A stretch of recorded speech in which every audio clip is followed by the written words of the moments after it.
आजादी का अमृत महोत्सव।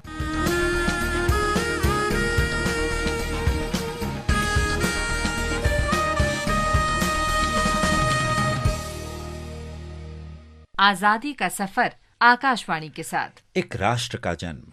भारत का गौरवशाली स्वतंत्रता संग्राम आधुनिक विश्व के अब तक के सबसे बड़े संघर्षों में से एक है। आकाशवाणी समाचार आपके लिए प्रतिदिन इस संग्राम की एक झलक लेकर आता है। माननीय सभासदों, माननीय अध्यक्ष जी, आज की इस कड़ी में हम स्वतंत्रता सेनानी और लोकसभा के पहले अध्यक्ष गणेश मावलंकर को याद करते हैं, जिनका जन्म 27 नवंबर 1888 को हुआ था।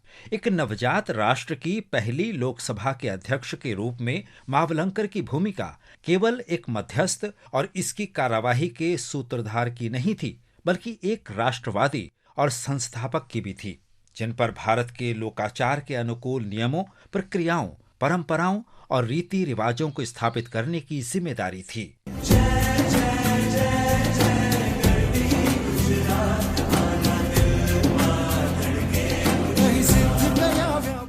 गुजरात के बड़ौदा में जन्मे मावलंकर पेशे से वकील थे। सामाजिक कार्यों में भी उनकी गहरी रुचि थी, जिसके कारण वे सरदार वल्लभ भाई पटेल और महात्मा गांधी जैसे प्रतिष्ठित राष्ट्रीय नेताओं के संपर्क में आए।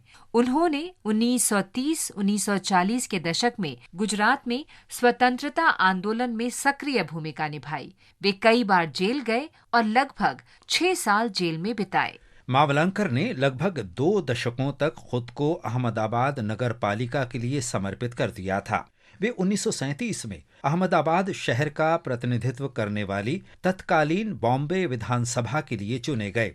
उन्हें 1946 में केंद्रीय विधानसभा का अध्यक्ष चुना गया था।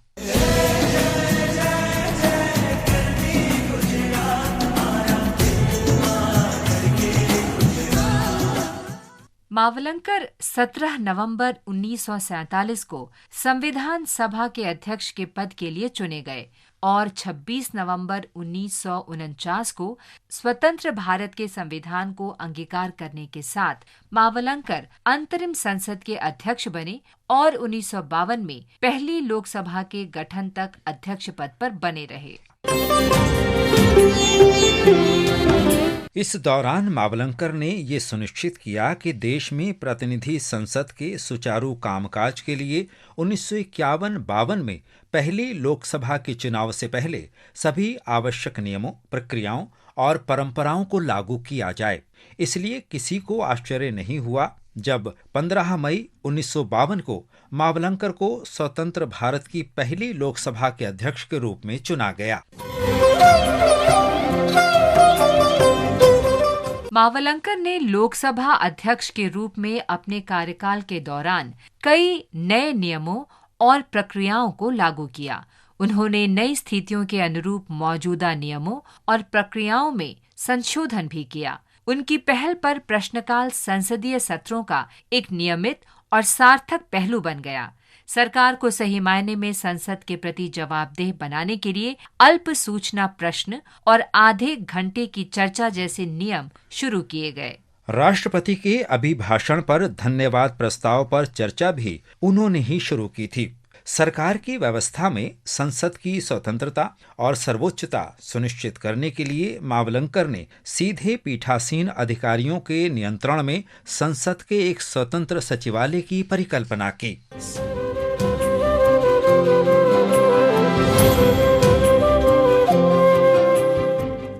27 फरवरी 1956 को अहमदाबाद में मावलंकर की असामयिक मृत्यु के कारण वे अध्यक्ष पद का कार्यकाल पूरा नहीं कर सके।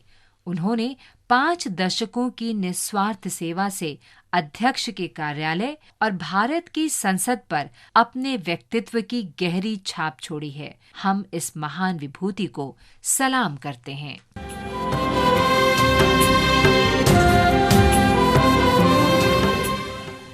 आज हम प्रसिद्ध हिंदी कवि हरिवंश राय बच्चन को भी याद करते हैं, जिनका जन्म 27 नवंबर 1907 को हुआ था। किस पथ से जाऊं सुमंजस में है वो भोला पाना। अलग अलग पथ बतलाते सब पर मैं ये बतलाता हूँ। राह पकड़ तू एक चला चल, पा जाएगा मधुशाला। महान अभिनेता अमिताभ बच्चन के पिता हरिवंश राय उस समय पले बड़े जब भारत ब्रिटिश साम्राज्यवाद से स्वतंत्रता हासिल करने के प्रयास कर रहा था। वे अहिंसा के गांधीवादी दर्शन से काफी प्रभावित हुए थे। आइए हम उन्हें 15 अगस्त 1947 को भारत की स्वतंत्रता को समर्पित उनकी कविता आजादी के गीत के माध्यम से याद करते हैं। हम ऐसे आजाद, हमारा झंडा है बादल, चांदी सोने हीरे मोती से सस्ती गुड़ियां, इनसे आतंकित करने की बीत गई घड़ियां, इनसे सज धज बैठा करते जो हैं कठपुतले, हमने तोड़ अभी फेंकी है बेड़ी हथकड़ियां, परंपरागत पुरखों की हमने जागृत की फिर से, उठा शीश पर रखा हमने हिम किरीट उज्जवल, हम ऐसे आजाद, हमारा झंडा है बादल। इसके साथ ही आजादी का सफर आकाशवाणी समाचार के संग श्रृंखला की ये कड़ी समाप्त हुई। मिलते हैं कल अगली कड़ी में।